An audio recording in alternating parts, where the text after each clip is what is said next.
we saw a lot of our friends go through the really grueling process of if they wanted to do reciprocal IVF, which most of them didn't set out to do, but if they wanted to do IVF in general, they had to have a medical diagnosis of infertility, meaning that they had to do 6 failed IUIs. Traditional coverage for infertility is extremely limiting, and especially limiting for those in the LGBTQ+ community. You just heard Maggie, today's guest, speaking about how some friends of hers have had to put up with a particularly frustrating and wrong-headed policy that keeps those in the LGBTQ+ community from accessing the care that they need. But don't worry, today we're going to hear Maggie's story, and hers is a story about coverage that truly works for those who need it. I'm Dan Bulger with Progyny, and this is Infertility.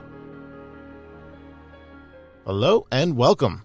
All right, let's get to know Maggie. My name is Maggie Garnsey. I work at Santander Bank. I'm based right outside of Boston. Santander is HQ'd in Boston. Maggie and Alli met through mutual friends and they hit it off. And one of the things that they had in common is that they both knew they wanted children. We definitely both always knew we wanted children. I'm 32, she's 36, I believe. And I think when we met, she was really looking at, am I going to do this alone? Am I going to do this with somebody? And for her, that meant potentially fostering, adopting. And then when we got together, we both knew we weren't quite ready to have kids yet. We wanted to date and get married and travel. But I personally felt a very big biological pull to it. I don't know if other folks feel that. But she and I both joked we started gardening, and I started aggressively gardening and growing things. And I was like, this will fulfill my need to grow something for a while. They decided it was time to move from tending a garden to having a baby. We looked at IUI. We really thought that would kind of be our main way to forming a family. Just to speak for my wife a little bit, and she's gave me the okay to say this, she's never pictured herself pregnant. It's just not in her gender identity, not in the way she presents to the world.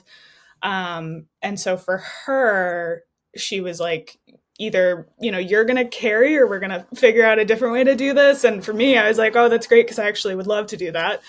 And it kind of worked out well in that way. Quick refresher for the uninitiated. IUI is intrauterine insemination.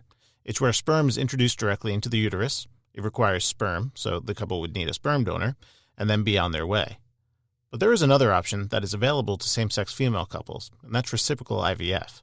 With reciprocal IVF, eggs are retrieved from one partner, in this case that would be Alli, and then Alli's eggs are fertilized with donor sperm, then an embryo would be transferred to Maggie in hopes of implantation and pregnancy. Reciprocal IVF is a really great option, as it allows for both partners to be very involved. One provides the genetic material, the egg, and the other carries the pregnancy. The only real downside is that it can be expensive and sometimes even out of reach. But Maggie learned that for them, it was actually going to be a solid option.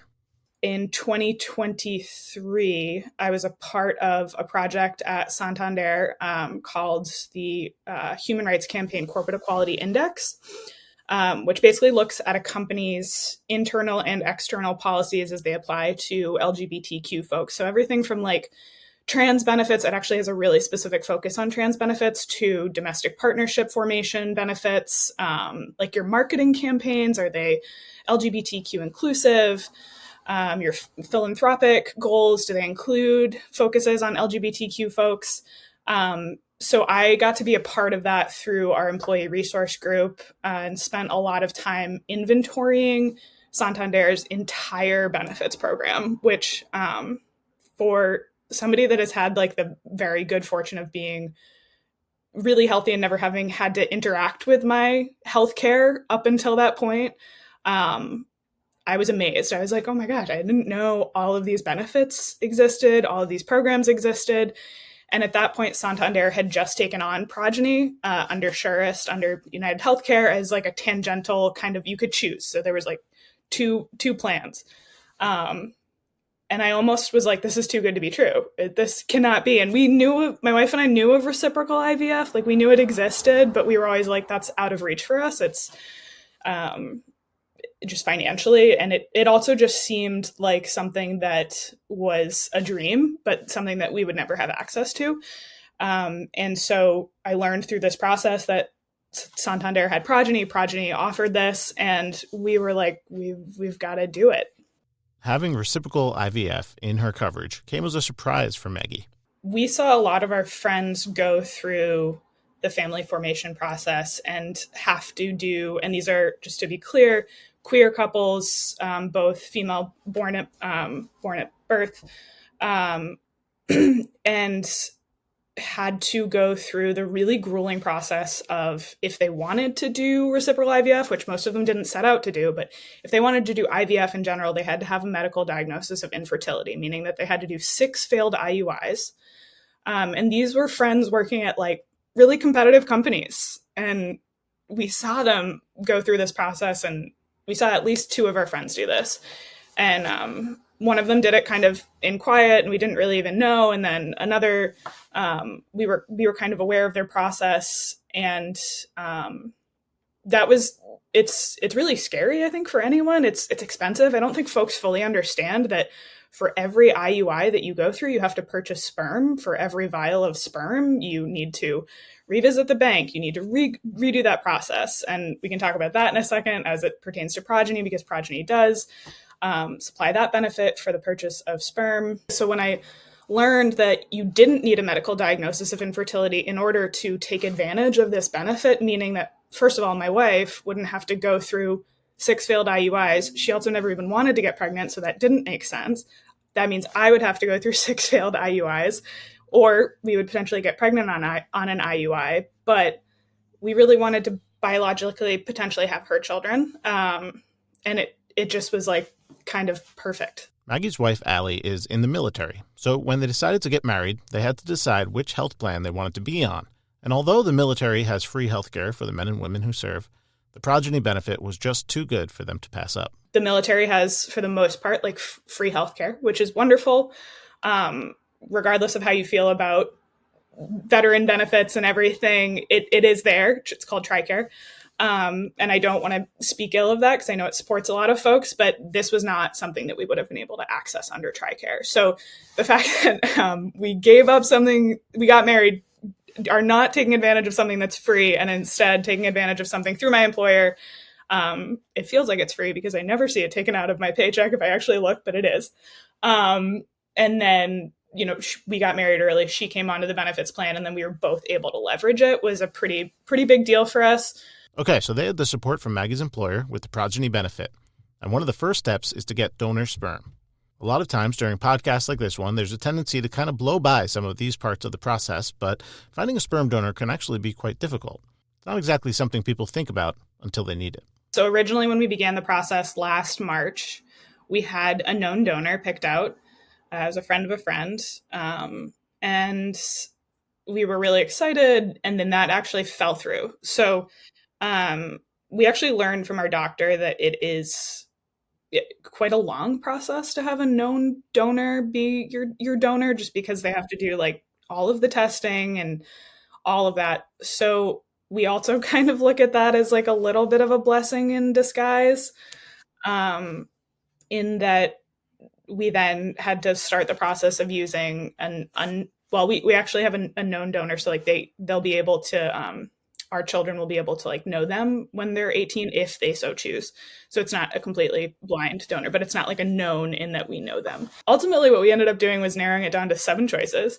This process at times, and I think folks can identify with this, feels like really heavy and like these massive life decisions. And we take it really seriously, but we also wanted to add some levity to it. And we also really wanted to like be open with our friends about what we were going through. And I think anyone in the queer community can like identify with this, that when you come out, when you date the first person you date, like your friends are really the people that are guiding you through that, unless you have like, you're lucky enough to have like a queer sibling, or like, I don't know, maybe you have queer parents, that's amazing, but like most of the time you're kind of navigating something that no one in your immediate circle, in your immediate family has navigated, and you're kind of like, what am I doing?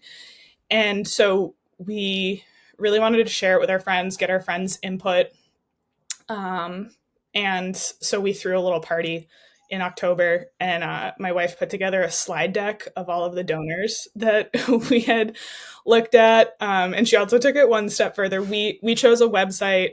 We chose a donor bank that allows you to see the adult photos. So my wife did this hilarious thing where she used an AI generator to figure out what a baby would look like with her face and the donors' various faces, and all of the like the hilariousness is all of the babies looked the same, like identical. So we were like, AI lies sometimes, but we had our friends over. They each got to vote on their top two favorite, and in a hilarious like turn of events, they voted on the ones that we loved too. Then we chose our donor, and again, going back to the smart cycles, we ended up using a fourth of the smart cycle to cover the sperm. We also used a bank that feel like people are going to listen to this and be like, she's had this perfect life. And like, that is not what my life has been, but this process was pretty ideal for us. The bank that we used could be directly billed to Progyny, so we didn't even have to do the thing where like we pay for it and then get reimbursed by Progyny.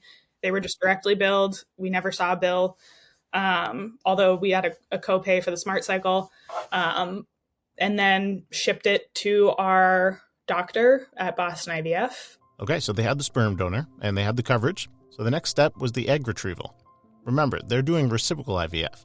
So they're retrieving Alli's eggs and then transferring the embryos to Maggie. My wife is a trooper. Like she's in the military, right? So she's in the Army. She's like not really scared of anything. She's a pretty, I don't like to use the term badass, but like if there were a cooler term for that, like that would be her. Yeah, she's a badass. So, and then there's me. I'm terrible with needles. I'm like a little bit of a wuss, like whatever you want to call it. So she was amazing. Like I volunteered to do it, and I would stand there and like my hand would be shaking, and she'd be like, you need to hold the needle straight. And I'd be like, I am trying so hard. So we created a spreadsheet of every medication that was delivered to our house. Like a live Google Doc, like what needed to be refrigerated when it arrived, where it's stored, when it's supposed to be administered, how much is supposed to be administered. The injections are all preparing for the egg retrieval, and I'll let Maggie share how that went. We ended up with 10 embryos, which we were like, that's amazing. And then the benefit further covered genetic testing. So we had friends that have done the IVF process, and those are, friends that have either opted into IVF or had to do it because they have had failed IUIs, et cetera, et cetera. And they've told us at that point that they were like, it's expensive. Like, we are just going to send it on those embryos. We're not going to do genetic testing. Our coverage had genetic testing. So we tested all 10 embryos. 2 of them were not great. 8 of them were perfectly healthy. I think we actually have like 1 that's not like top quality, but 8 are good. So again, just like speaking to this level of reassurance in a process that is already kind of like emotionally heavy and kind of filled with like uncertainty, the fact that our benefit layers in a layer of certainty, this like layer of like, hey, like we're going to check at this point, it's covered. And then we're going to check at this point and it's covered. It's like, I just did it, but it's like, you feel this like breath of like, okay, like it's going to be okay. So they have the embryos in storage, and the plan is to keep them there for a bit because they also just got word that Alli is being deployed for a while. So they want to transfer the embryos when she's back home. Maggie and Alli have found themselves in a good spot, and they have Maggie's employer to thank for a lot of that. So much of the world is based on like money and like what you can afford, and like I don't think a lot of people take that into account in their family formation process, and it's that's incredible for them. But it's something I've always worried about. I've always known that this, could be a factor, and I've always been very conscious of how much things cost and money, and because of the way I was raised, and same with my wife, and like the fact that this wasn't that kind of like financial burden wasn't a part of this equation for us for the first time in our lives. It was just like amazing. Maggie is proof that there's a better way to do this. When you cover fertility and family building the right way, with a supportive benefit that doesn't exclude people and allows doctors to practice medicine, you get stories like this one. I want to give a big thank you to Maggie for joining us today and for sharing her story, and we really hope you found it helpful. I want to thank you for listening. If you want to connect with us, you can do so on Instagram at This Is Infertility Podcast. If you want to follow Progyny, you can do that at Progyny Inc. Of course, if you're listening on a podcast app, please leave a rating and review. This Is Infertility is brought to you by Progyny. Please remember this podcast is not intended to substitute for the personalized expert advice of your physician. I'm Dan Bulger, and this is Infertility.